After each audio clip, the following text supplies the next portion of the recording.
Hello everyone, this is Anjali और स्वागत है आपका मेरे चैनल लर्न विद अंजलि में। इस वीडियो में हम डिस्कस करने वाले हैं some question related to laws of thermodynamics. So this is the next topic after spheres of Earth. हमने स्फेयर्स ऑफ अर्थ के बारे में डिस्कस किया एंड अभी हम डिस्कस करने वाले हैं लॉज ऑफ थर्मोडायनेमिक्स। ओके, सो सबसे पहले हमारे पास आ जाता है क्वेश्चन कि the first law of thermodynamics is a statement of. अब इसमें से कौन सा स्टेटमेंट जो है वो लॉ ऑफ थर्मोडायनेमिक्स नंबर 1 को डिफाइन करता है। So law of thermodynamics number 1 या first law of thermodynamics that is something related to conservation of energy. Conservation of energy से डील करता है लॉ ऑफ थर्मोडायनेमिक्स। फर्स्ट वाला जो लॉ है, ना तो मोमेंटम से करता है, ना ही एनर्जी से, सॉरी, ना मोमेंटम से करता है, ना ही एंट्रोपी से करता है, ना ही मास से करता है। तो law of conservation of energy को बताता है law number first. The first law state that energy can neither be created nor destroyed. तो अब एनर्जी के बारे में क्या स्टेटमेंट देता है कि एनर्जी को ना तो बनाया जा सकता है और ना ही उसको डिस्ट्रॉय किया जा सकता है। वो जितनी है उतनी ही रहेगी, बस वो ट्रांसफॉर्म हो जाती है, मतलब वो अपनी फॉर्म को चेंज कर लेती है, एक फॉर्म से दूसरी फॉर्म में वो बदल जाती है। जैसे कि काइनेटिक से मैकेनिकल में, पोटेंशियल से काइनेटिक में, लाइट से हीट एनर्जी में, हीट एनर्जी से केमिकल एनर्जी में। सो this is how it change it's like state. Yeah, it change from one form to another form or transform it. So this is the first law of thermodynamics. Next we have, which of the following correctly represent the first law of thermodynamics। तो सबसे पहले आपको ये भी पता होना चाहिए कि अगर हम उसे इक्वेशन फॉर्म में लिख रहे हैं, सो कौन सी equation law of thermodynamics number 1, first law of thermodynamics को डिपिक्ट करती है। सो यहाँ पे क्या है, डेल्टा यू जो है वो इंटरनल एनर्जी में चेंज है, क्यू जो है वो heat added to the system है, and W is the work done by the system. So होता क्या है कि जब हम वर्क डन करेंगे तो सिस्टम में जो हीट हम ऐड करेंगे तो यू, डेल्टा यू, मतलब कि जो एनर्जी है वो चेंज होगी। सो यहाँ पे आंसर नंबर सी जो है वो उसका करेक्ट आंसर है, and this equation best depict the first law of thermodynamics as it is given here also. So delta U is equals to Q minus W, मतलब कि जो चेंज होगा internal energy में वो क्या होगा, वो होगा जितनी भी सिस्टम में हीट ऐड की गई है एंड माइनस कितना उसमें वर्क डन किया है, कितनी हीट दी है, वर्क डन कितना किया है, एंड उतना ही इंटरनल एनर्जी में उसकी चेंज होगा। मान लीजिए कि हीट ज़्यादा ऐड की है और माइनस वर्क डन कम किया है, तो उतना ज़्यादा उसकी इंटरनल एनर्जी में क्या होगा, चेंज होगा। सो कितना इंटरनल एनर्जी में चेंज होगा वो ये इक्वेशन बताएगी। एडियाबैटिक प्रोसेस क्या होती है, in an adiabatic process, adiabatic process में होता क्या है। सो एडियाबैटिक प्रोसेस में क्या होता है, सबसे पहले देख लेते हैं इसमें।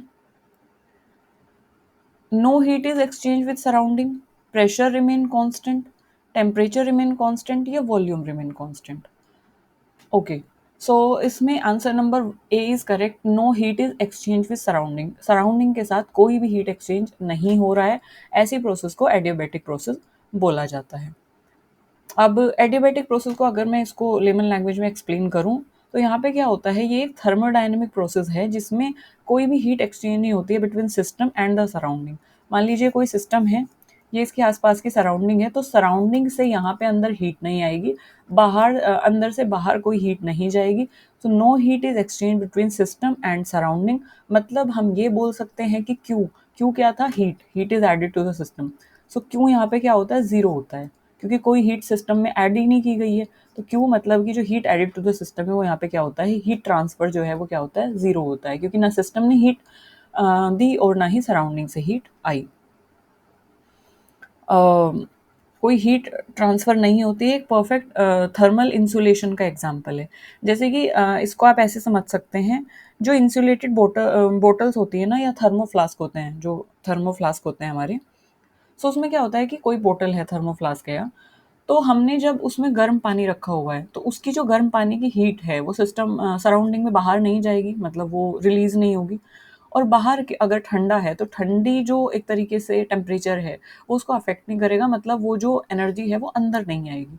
तो जो अंदर का टेम्परेचर है थर्मोफ्लास्क का वो उतना ही रहेगा, क्योंकि कोई भी बाहर से एनर्जी अंदर नहीं आई और ना ही अंदर की एनर्जी बाहर गई।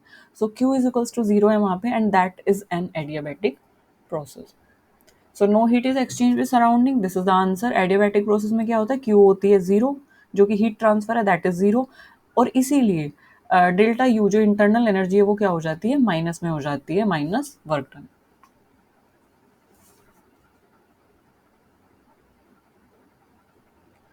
And now what is the second law of thermodynamics introduce. Second law of thermodynamics जो है वो किस चीज से डील करता है, किसका कॉन्सेप्ट उसने इंट्रोड्यूस, किसका कॉन्सेप्ट वो इंट्रोड्यूस कराता है हमें, एनर्जी कंजर्वेशन का या एंट्रोपी का या इंटरनल एनर्जी का या स्पेसिफिक हीट का। सो वो हमें बताता है एंट्रोपी का concept, law number second. Second law state that entropy is an isolated system always increase over time.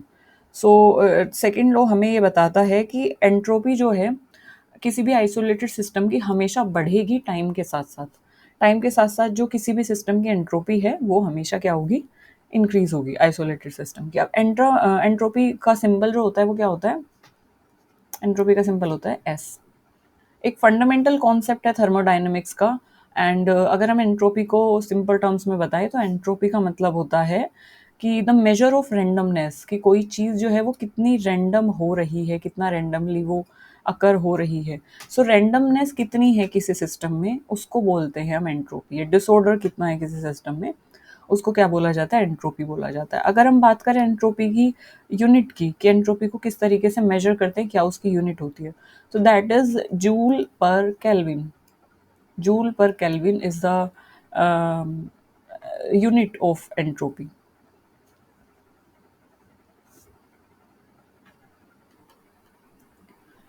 Next, we have a process that occur without exchange of heat and result in zero entropy change is called। वो process that occur without the exchange of heat. कौन सी process है जो without the exchange of heat and result in zero entropy change is called. तो ऐसी process को क्या बोला जाता है, ऐसी प्रोसेस को जिसमें कि that occur without exchange of heat, जो बिना हीट के एक्सचेंज के हो जाती है, and that result in zero entropy, कोई रैंडमनेस नहीं होती।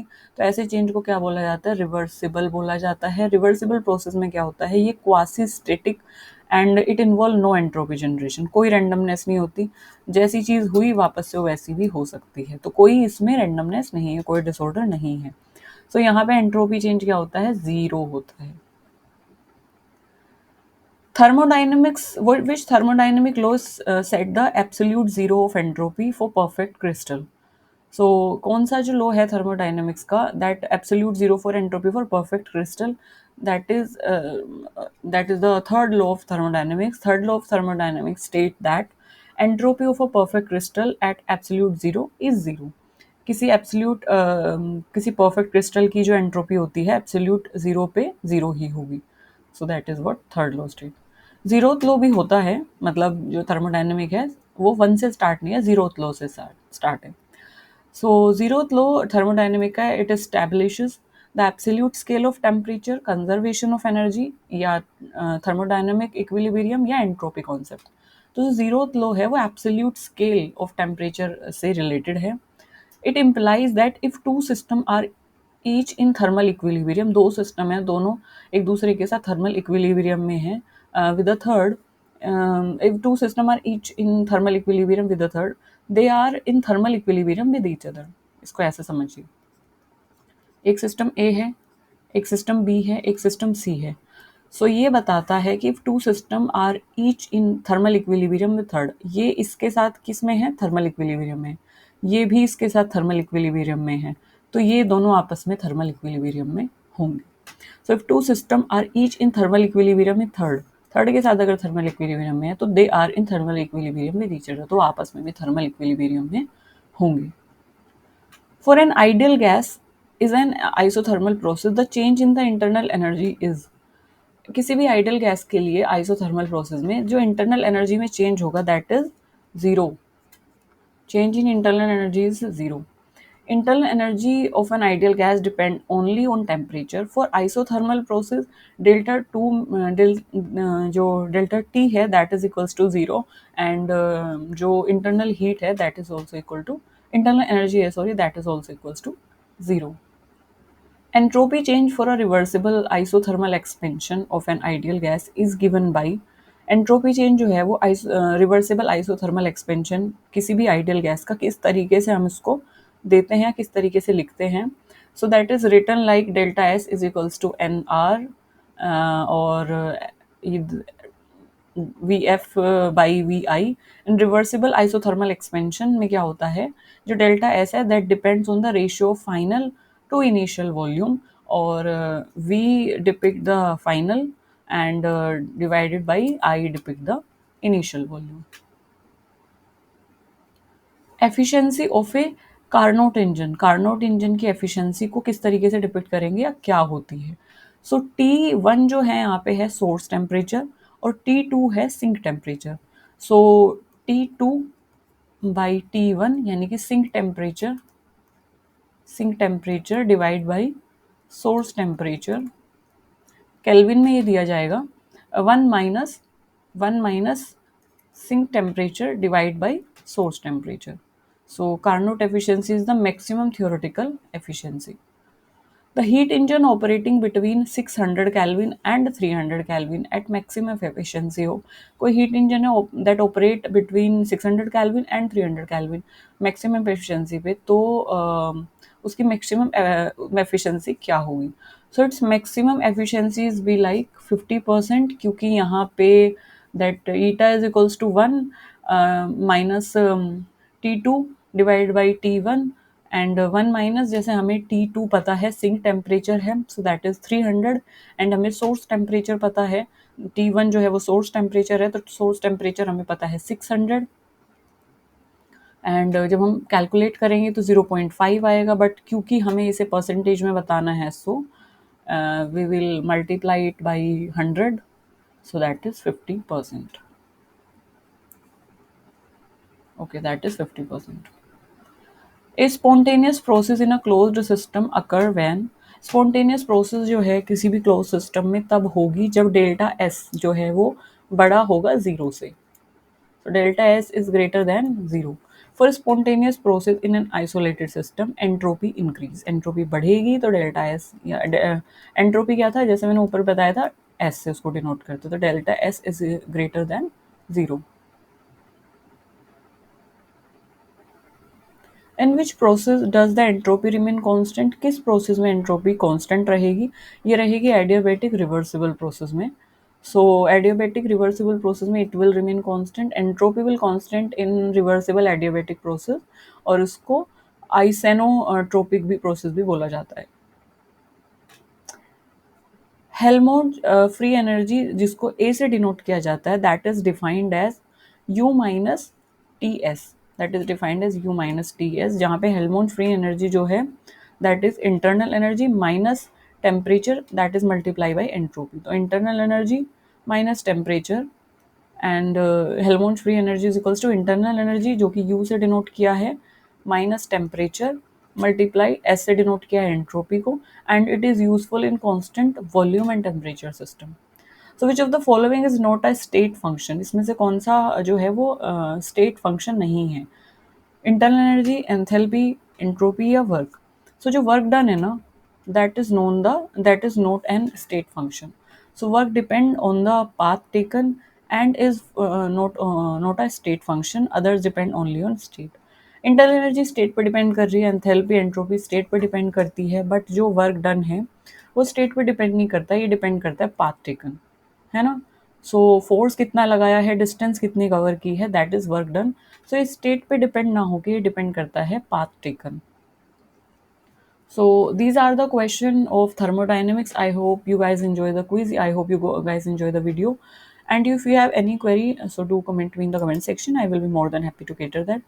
तब तक के लिए हंसते रहिए, मुस्कुराते रहिए, खुश रहिए. Thank you for listening me so patiently. Bye bye.